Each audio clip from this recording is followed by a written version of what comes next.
Bismillahirrahmanirrahim. Assalamualaikum warahmatullahi wabarakatuh. Perkenalkan, nama saya Esi Fada dari kelas B16 kelompok 1. Di sini saya akan menjelaskan tentang alur tujuan pembelajaran atau yang disebut ATP. Pembelajaran adalah proses interaksi antara peserta didik, pendidik, dan sumber belajar untuk mencapai tujuan pembelajaran.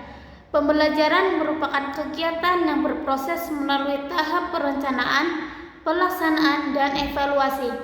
Pembelajaran memiliki beberapa ciri, yaitu interaksi merupakan ciri utama dari kegiatan pembelajaran.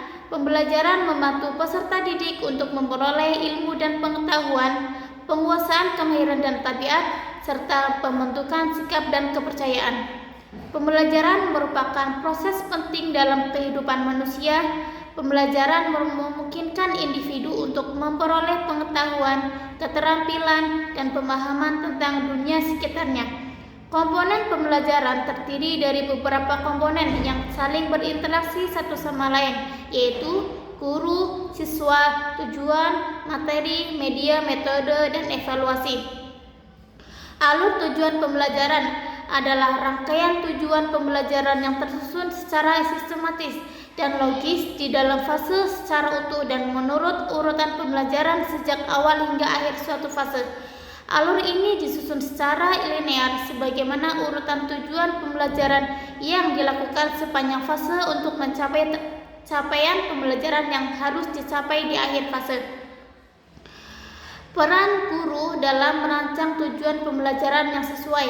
Yang pertama, guru bukan hanya pengajar tetapi juga fasilitator pembelajaran. Yang kedua, guru membantu siswa mengidentifikasi tujuan pembelajaran yang relevan dengan minat dan potensi mereka. Dan yang ketiga, guru memberikan panduan dan dukungan dalam proses pembelajaran mandiri siswa. Guru sebagai pengelola, artinya bahwa sebagai pengelola pembelajaran atau learning manager, guru berperan dalam menciptakan iklim belajar yang memungkinkan siswa dapat belajar secara nyaman. Melalui pengelolaan kelas yang baik, guru dapat menjaga kelas agar tetap kondusif untuk terjadinya proses belajar seluruh siswa. Yang selanjutnya yaitu definisi tujuan pembelajaran. Yang pertama, membangun karakter mulia. Yang kedua, meningkatkan keterampilan berpikir kritis. Yang ketiga, mengembangkan kreativitas dan inovasi. Dan yang keempat, mendorong kemandirian belajar. Model pembelajaran mempunyai tujuan yang jelas tentang apa yang akan dicapai, termasuk di dalamnya apa dan bagaimana siswa belajar dengan baik serta cara memecahkan suatu masalah pembelajaran. Tingkah laku mengajar yang diperlukan agar model tersebut dapat dilaksanakan dengan berhasil. Tujuan belajar yang baik akan menghasilkan hasil belajar yang jelas, seperti penguasaan materi pelajaran, penguasaan keterampilan tertentu, atau perubahan sikap yang diharapkan. Kondisi tes adalah alat yang digunakan untuk mengukur pencapaian tujuan belajar. Yang selanjutnya yaitu evaluasi efektivitas tujuan pembelajaran. Yang pertama, mengukur kesuksesan pembelajaran. Yang kedua, meningkatkan tujuan pembelajaran. Dan yang ketiga, menyesuaikan kurikulum.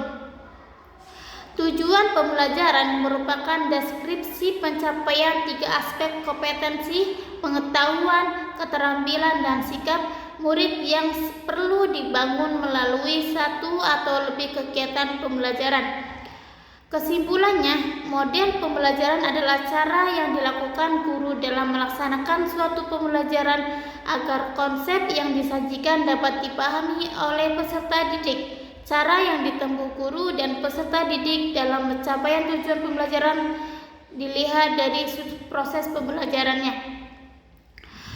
Guru itu perlu membuat perencanaan agar tujuan pembelajaran dapat tercapai secara efektif.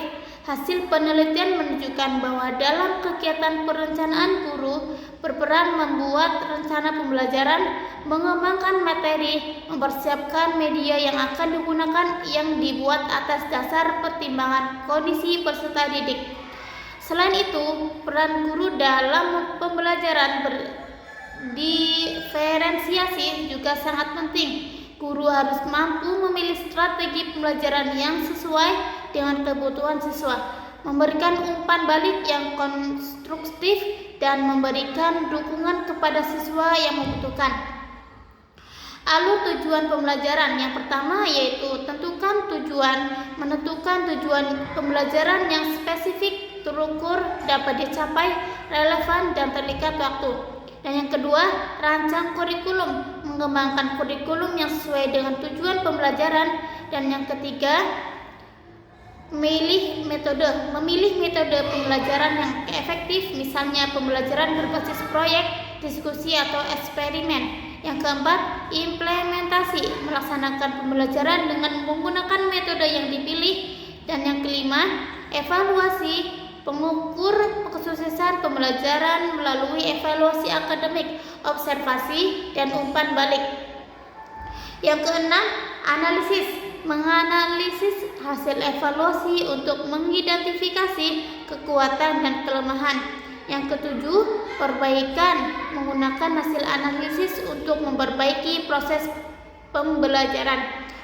Tujuan pembelajaran yaitu 1. Meningkatkan pengetahuan dan pemahaman, mengembangkan keterampilan dan kompetensi, meningkatkan kemampuan berpikir kritis dan kreatif, mengembangkan karakter dan nilai-nilai, dan meningkatkan kemandirian belajar.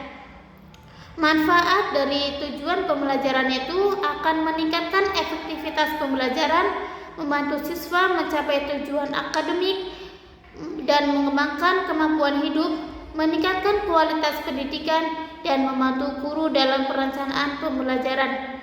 Demikian yang bisa saya sampaikan. Kurang lebihnya mohon maaf. Wassalamualaikum warahmatullahi wabarakatuh.